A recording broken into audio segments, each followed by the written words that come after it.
I've been told to write a preface, so I guess I'll just launch right in and tell you how Misty came about.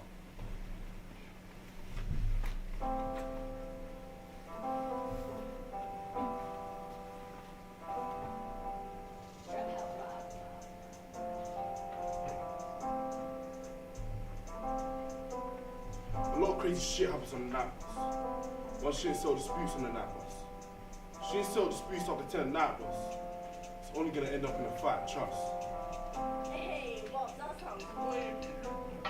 Here's the city that we live in. Notice that the city that we live in is alive. Analyze our city and you'll find that our city even has bodily features. Our city's organs function like any living creature. Our city is a living creature. A living, breathing city creature broken into boroughs. Mostly living creatures are broken into organs, but for our city creature, each borough is an organ. So if we're saying that the boroughs be organs now, you might liken the borough that I live in to the bow. So if the boroughs are the organs of our city creature, then the motorways are the arch of our city creature. Each high street is the arteriole of our city creature, and every road is a capillary. You'll notice that when travelling down these blood vessels of our living city creature, night buses are packed with blood cells, red and white. Them are passengers, you and you, small more now. Some of you are light, but more of you get on a packet tight, but in this world. Because blood cell to blood cell, it's nothing to fear. Not unless someone sneaks in through the back door before the driver has a chance to shut it. And he's pushing and he's shoving, and he's nudging up the place, and you can't see his face because he's got a hoodie on his head, but you can see his waist because he's got his pants down his legs, so you can see his boxer shorts. But of course, you ain't judging. Because nothing you ain't seen before. You're just collectively aware of him. And there's nothing wrong with that. I mean, he came through the back. And blood cells don't like dark, scraggy surprise and dark, baggy disguises. Peaks and nervousness. The whole blood temperature rises. And for safety purposes, word to the wise, avert your eyes and sit in silence. The bus doors close. The night bus pulls away, so now there's no games. And if you're wise enough, you know that not all of us aboard this bus are blood cells. No. One of us is a virus.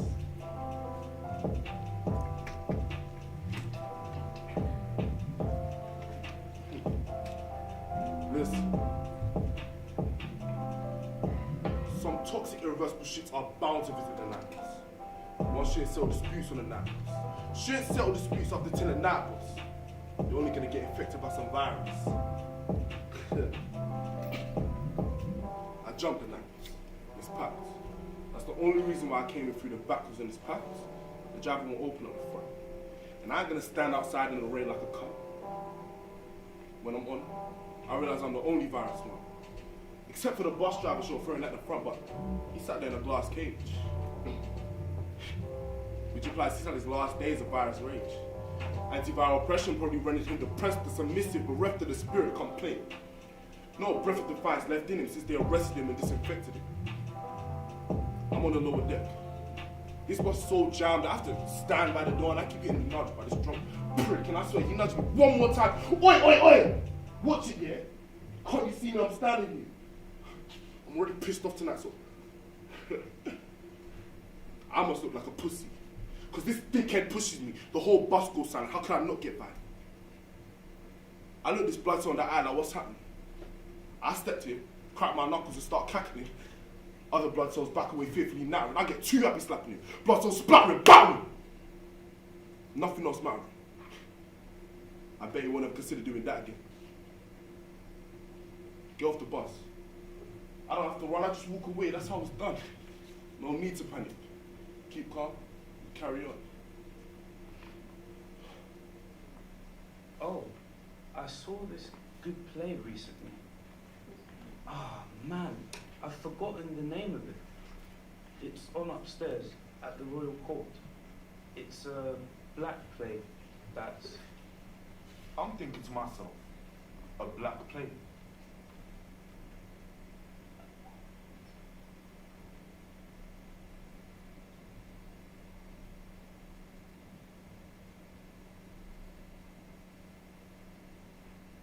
Welcome to your EE voicemail. To listen to your messages, press 1. You have 1 new message.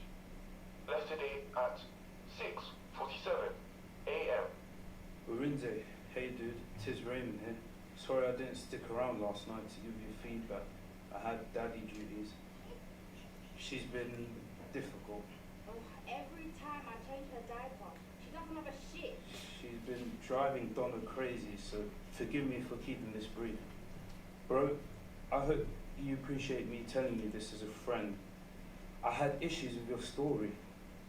I mean, the whole guy beats up someone on a night bus thing. It felt like another... Generic angry young black man. I looked around and most of the audience were... most of them don't look like us. They seem to love it. As soon as we walked out, Donna turned to me and said, Valenze sold out and wrote an urban play. That's not what I said. I said Arinze sold out and wrote a nigger play. You wrote a nigger play so your work would get on it. Ain't nothing but a modern minstrel show. Arinze, I gotta sort this child out, man. Listen, bro. I'm sorry if this sounds harsh, but do not have kids, man. You don't want none of this. This will turn you into an angry young black man for real. To save this message, press message deleted. To return the call, press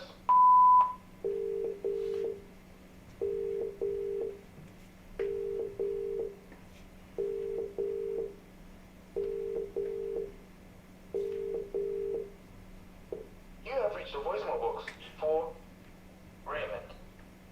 Please leave a message after the beep. Once you have left your message, key hash for more options. Yo, Raymond. Oh no.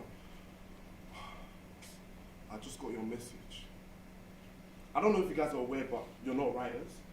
I mean, Raymond, you're a fucking chef, so why don't you stick to fucking chefing? If you would like to re-record this message, please press message deleted.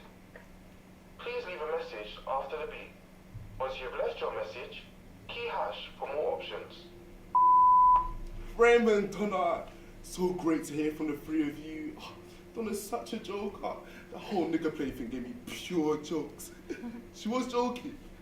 I've never heard that term used before. She was joking though, right? Because this ain't just some nigger play. My nigger characters have well thought out nigger story arcs and shit.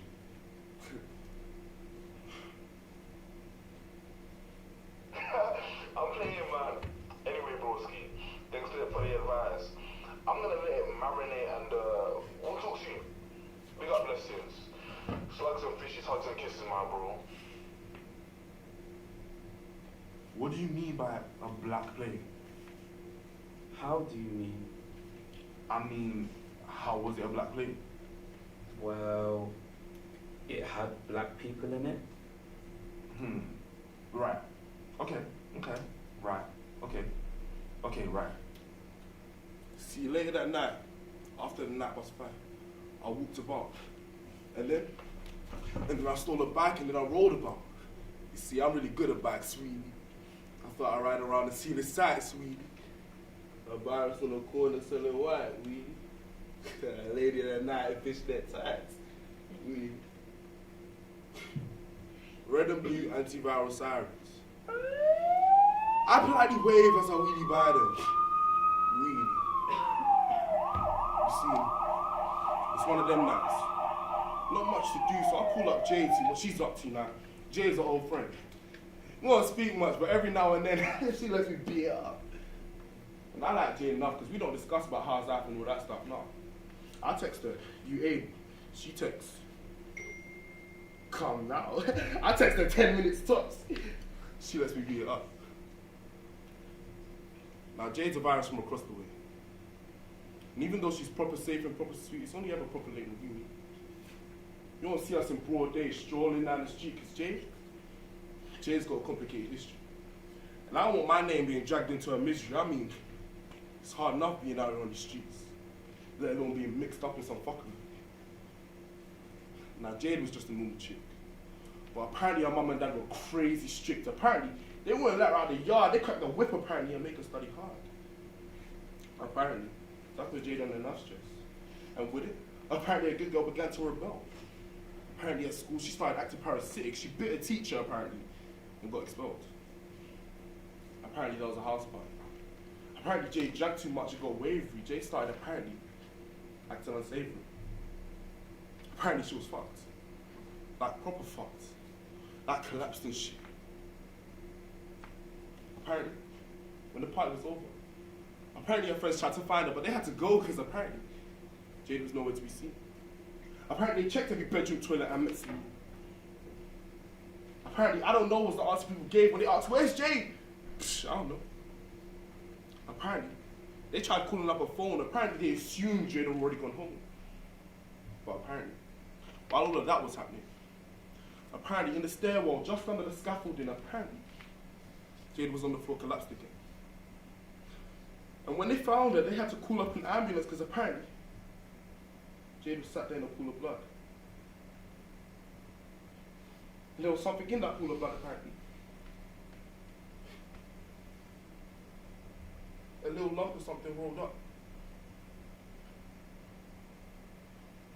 And Jade kept saying, get away from me, I don't know why it came from me.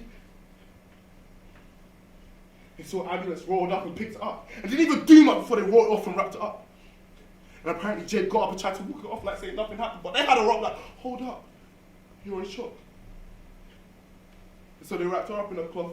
They took her both off and rolled off apparently. The sirens were turned off because there was no rush apparently. Vomit and guts on her dress with all the bloody mess. Apparently. You see, reputations in the city creature stay. Rumors in the city creature don't go away. Whispers haunt the place like ghosts. They say Jay had to be a whole. What kind of girl don't know? She let them beat up. She let them beat up. There goes the virus Jade who let them beat up. She's easy like that. A derelict building fuck, splitters on her back, gave birth in a shack. I'm outside her house. I dump the bike in the hedge. That's why I climb up to her window. Where I sit on the ledge, she comes to open it. But I go shh before she lets me in. Just so that I know that her dad isn't. I sit with her this night. She's massaging my wrist. It's aching from the bus fight. I'm kind of liking this because no one touches me. Not properly. They have across the street or they watch me microscopically, but I hate it when she's nice. I hate it when I come through the window and she got me a little with a cup of ice. I hate it when she says I ain't like them other brothers. I hate it when she says that the two of us should be together. I hate it when we're hugging up on the bed because I don't want to put the wrong idea in her head. So I go over to the windowsill to smoke. And I feel her staring at me still, and then she goes, babe, I'm not being funny, but your hatred for blood cells, it hurts me as well. I'm worried that if you don't start minding your P's and Q's, your mugshot will end up on the antiviral news. Jay, listen, I'm gonna have to stop you damning, because you're chatting like you're a saint when you blatantly ain't. Plus, you're sounding like my mum sticking up for the blood cells as if you want to be one. And I've already had her shit today. See, mum will call people saying that I've been acting weird as a lady. She actually asked me, am I stable? She blamed it on the spliff. She sat me at the table, she said she was worried stiff. She said I was acting bizarre. She was all la-di-da, steadily chatting blah, blah, blah, but I would blaze blah about it. But it's serious. I'm not gonna watch you smoke your life away when she smokes nearly 40 a day. She raised her voice a bit, banged her fist on shit. I let her grow her fit, chew my ear off to bits. But then I tried to leave the yard before I fucking switch. But here's what takes the piss. Hear this. Mum, she rummaged through my stuff and left it looking mash. And if that wasn't enough, when she found my stash, she gave it a flush. She liked to keep it brushed and boom. That's what set me off. The fact that it weren't your thing to throw away, I brought in my J and say respect. What the fuck are you on about? I don't ever smoke it in the house. That's when I go upstairs to find her purse and I reimburse myself for whatever she flushed was worth. And the whole time she's bare pulling me back, proper pulling shirt. But I leave the yard, slam the door, stop the earth. And that's when I catch the bus to come and see you. But now that I'm here, it's not bad, bro, you give me two, so I'm gone. Because maybe I'm going through some shit, but I'm going to stand here and get criticized for some hypocrite.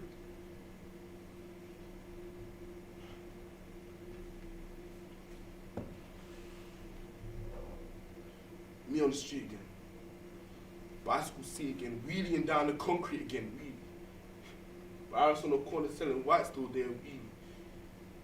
Lady of the night in fishnet tights gives me the eyes I wheelie by, but I'm alright. Wheelie.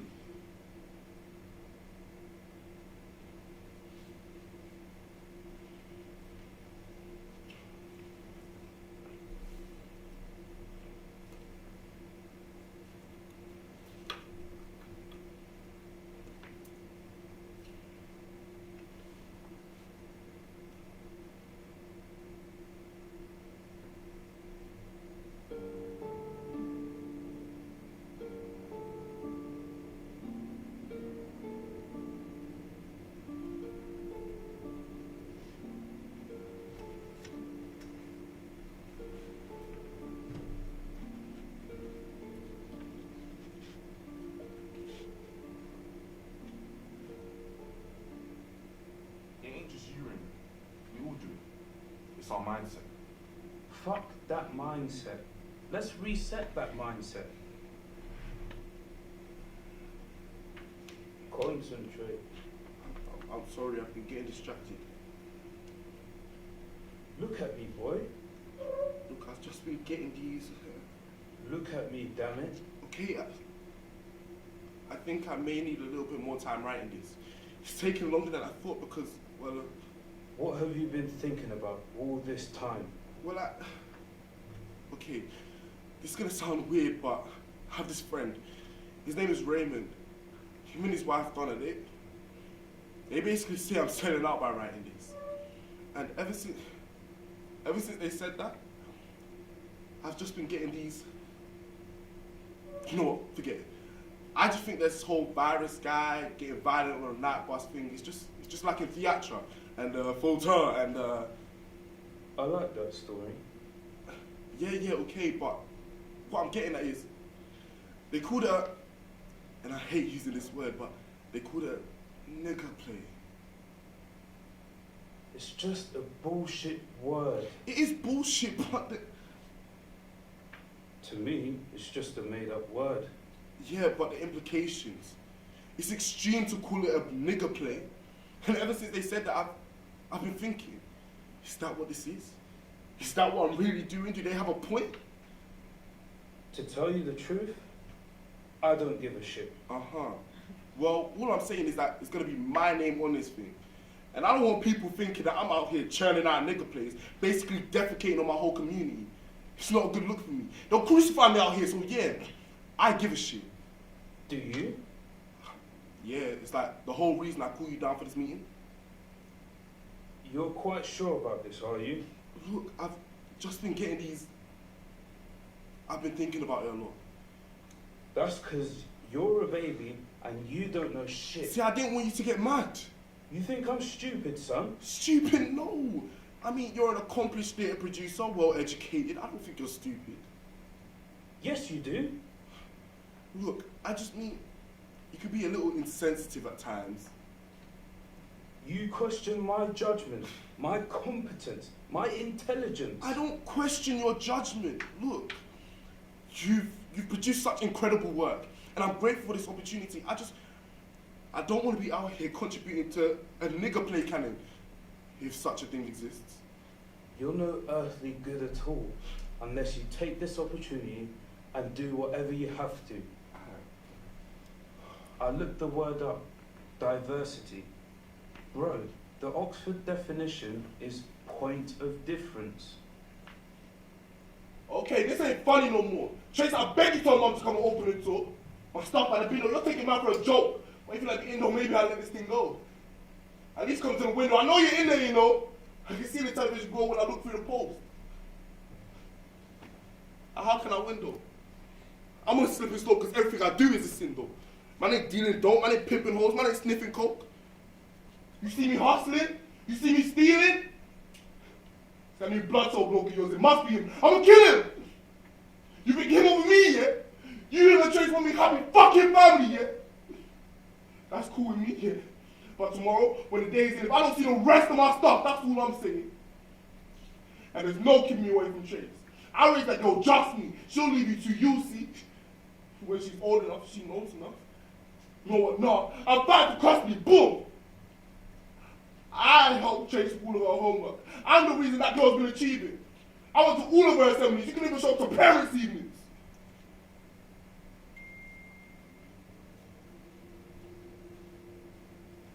Seriously, what uncle's good for?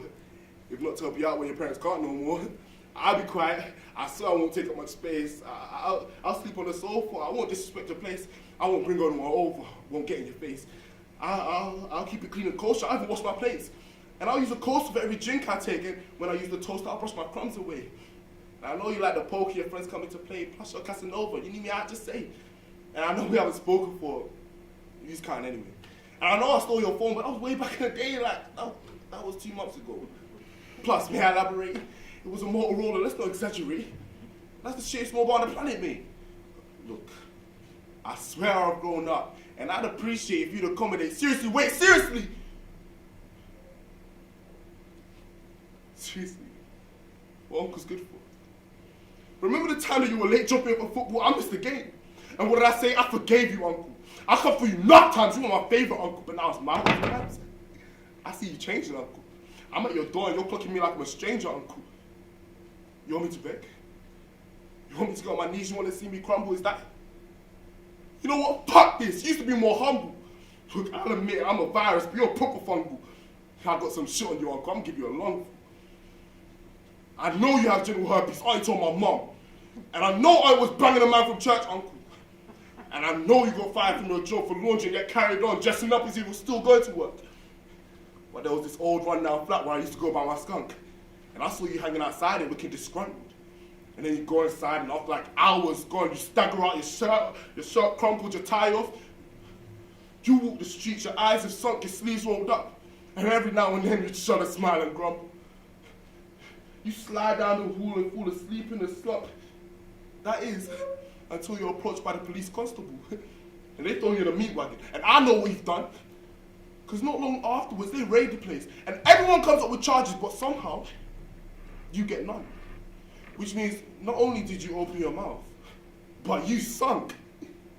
And if I were them, I would hold you down and cut your tongue. You see, I don't associate with snitches. I don't even know why I can't. You can keep your fucking sober, because this smells like bum. You think I need you. You think I need anyone. Well, fuck this, I'm gone. I know you probably have producers breathing down your neck, telling you what to write, but you must still retain your integrity. As Dad used to say, a dressed beggar can get fed, but a naked beggar cannot. But what do I know? I'm not an artist. Why not get advice from Dimples? I mean, she's doing well. Her paintings are classy as ever, and the collective that she's a part of. Wow, I follow them on Instagram. They look so cool. Nah, they ain't cool, man. I know you don't think they are, but they're ahead of the curve, little bro. They're just tasteless private school kids who come down to East London, put on a pair of dirty jeans and say, yeah, therefore, and call themselves artists. You shouldn't be jealous of their success. I'm not jealous. I just don't want to be a part of some phony collective. You should seek their advice. They're just glorified cultural tourists. But I know you hate asking for help. Maybe if you weren't so proud, you wouldn't be writing a nigger play. You know what? You wouldn't get it. You wouldn't understand. I'm not getting advice from Dimples. Anyone can sell a painting. Yeah, everyone. You see, she sold a couple of paintings and her ego inflated, and because her work blew up, she got these new friends. And they're like, so successful. They're so grown up because they're pop-up shop owners. Their artwork is critically exhibited.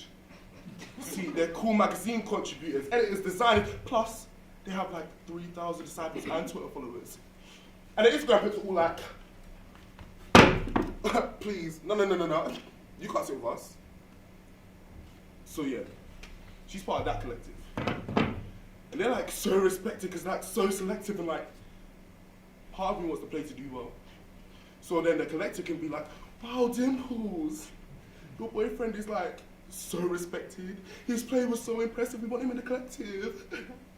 And I can be like, wow, thank you, collective. I'm flattered, but I'm not interested.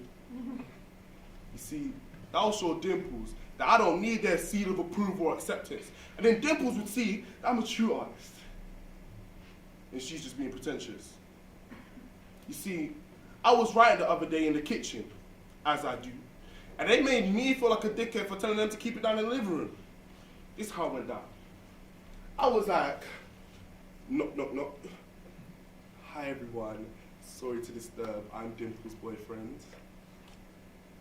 Yeah, everyone. This is my boyfriend. Hi. What's up? You see, I know you guys are having a collective meeting and you're drinking. Sounds like fun. But I'm in the other room trying to get some work done and I can't hear myself thinking, so whichever one of you is making them duck sounds, I'd appreciate if you stop making them duck sounds because it's fucking annoying. Sorry to interrupt again and good evening. Hope you enjoy the rest of your evening. I'll just get back to my work.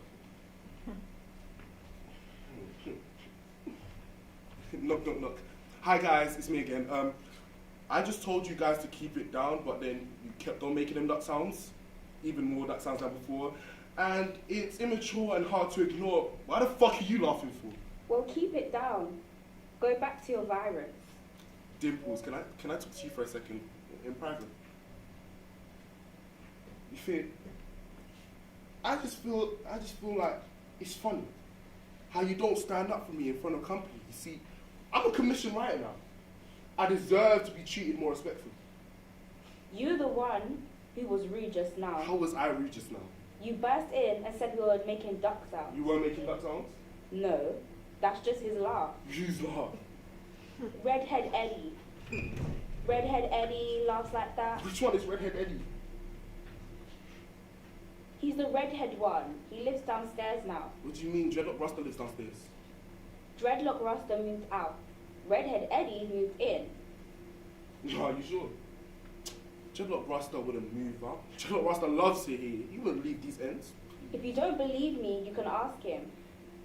Dreadlock Rasta wouldn't just up and go. Dreadlock Rasta, part of the cultural infrastructure, wouldn't just up and go. This is home. Dreadlock Rasta, you know. You sure? Dreadlock Rasta moved out. Nah, I'm pissed off now. What are you on about? I'm on about the fact that Tony's Laundrette is now a swanky coffee shop now. I'm on about Betty's hairdresser being turned into some Bikram yoga premises or some shit. And don't you think it's weird that we're the only ones left who were originally here? People like Dreadlock Rasta and Handyman Andy slowly begin to disappear. Look, I have nothing against Redhead Eddie, but I'm not a fan of how the Rasta man keeps getting replaced by the trust fund man. It ain't fair. It ain't morally right. Wow. Like as if you have the right to discuss what's morally right. What you write ain't morally right. Says who? Says me. Says the whole inner city that you're exploiting, calling us viruses. Yeah, that's very nice. Yeah, that's morally right. You know what, now I'm going out for a walk. Cool. When I get back, I think me and you should too. Cool. Whatever happened, it led me to write this thing.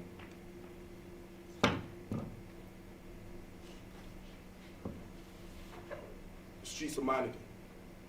But it's not like before. Something's different. The breeze don't feel nice no more because there's blood cells everywhere. And the smell lingers in the air. I ain't used to seeing so many of them around here. See, that's the next thing. When I'm by myself, that's the only time I ever feel like I'm myself. Myself is weird, man. I need somebody here. I need Chase in my ear, man, yeah. See everything about Chase. The way I love that girl.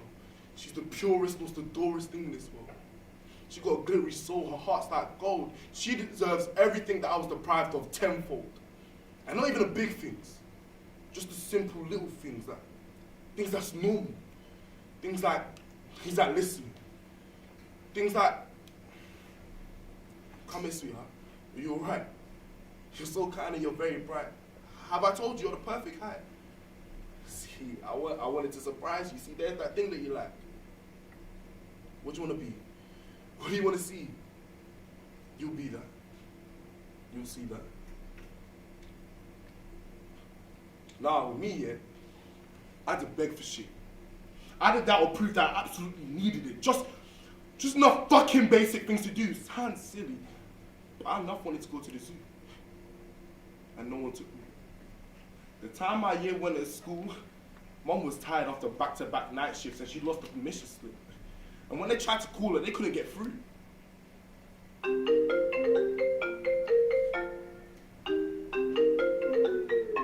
I'm sorry, I'll try harder. Hello? Chase, is that you? This weekend, you want to go to the zoo with me? Why are you sniffling? Who's that in the background? Why are we whispering? The antiviral, she let them in yet? They're talking to her now. What are they talking about? They said I did what on the bus? What proof they got? How do they know it's me? CCTV. You sure that's what they said? He suffered to what to the head? It was a normal fight. Yeah, the zoo. You wanna go? Alright, don't tell Mom though, she can't come with us. Yeah, there'll be enough candy for us. Yo, Chase, listen. Hello?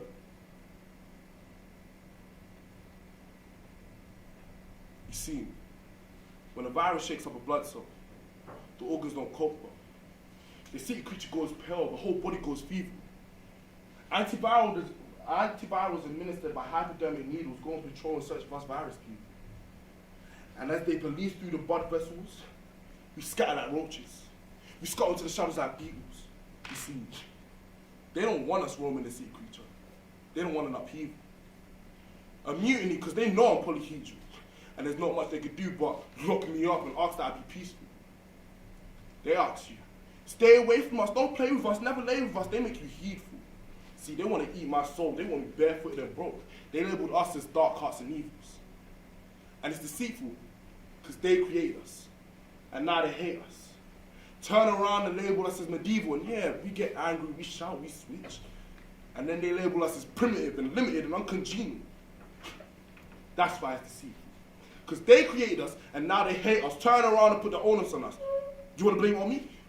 It's all my fault the way that I be. You're taking no responsibility. See, it makes me want to multiply and infect you so you die, the whole sea creature. It makes me want to rally up my virus people, start riots, start fires, pull off car tires, loot shops, the whole lot. And when they try to kill us, we give them that heat like kettle pots. We give them that hot volcanic rock, pull up our tops, pull out our metal blocks, blow them out their socks, gunshots like block, block, block. You see, street cleaners are going to need bigger mops to soak up what's coming up.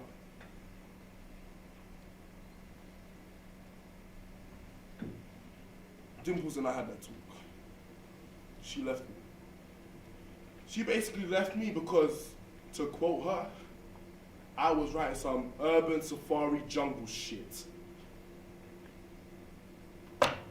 Raymond and Donna no longer wanted to have anything to do with me. Look, they didn't exactly ostracize me, but my opinion on the WhatsApp group chat no longer had governance. And my sister, she kept sending emails.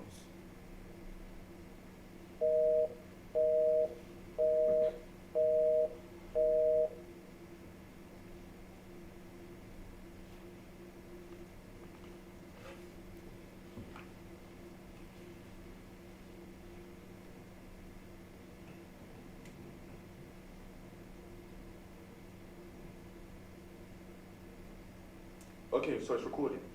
Just test it for me. Say something. Wagwan, this is Lucas. Mic check 1, 2. We're good. Just speak up a bit. Cool. And I just talk Yeah, just tell me like everything that happened. from where? From the beginning? Yeah, from the start. Cool. Well, it started on the night bus, then I just jumped on the bus through the back door when it opened. And I'm here now. Just standing there, and there's a drunk guy swinging. And like I said, I wasn't even trying to start anything, but he couldn't stand straight. And it ain't my fault that he couldn't stand straight. So I said to him, I just told him, watch it. He kind of fell on me again, so I switched. And we got in a fight. It was mad quick. The driver stopped the bus. So I get off the bus, and yeah. When did you see Jade? I saw Jade that night because when I got off the bus, I was walking past the corner shop and someone left their bag. They were outside. So I jumped on the bike. You stole it. I took it. It was in my way when I was walking past it. So I took it. Man, stealing's different, isn't it? I didn't go out of my way. It was literally on the pavement, in my way. Anyway, I ride to Jade now. Jade is still living around my side same time, so when I got to Jade, I see that a bedroom light was on. So I put the bike in the hedge bin. I hid it in the bush across the road where there's a little park. Jade was. It's mad because all the blood cells, viruses stuff, it's just the way that I see the world. And I tried to tell Jade about it. She said I was tweaking out. Said I was bugging out because of some bad weed, so we argued about that for a bit. I just see things differently. The whole blood cells versus virus thing is like, I don't think it's down to anything I was smoking. Anyway, things escalated and I left Jade's. Where did you go?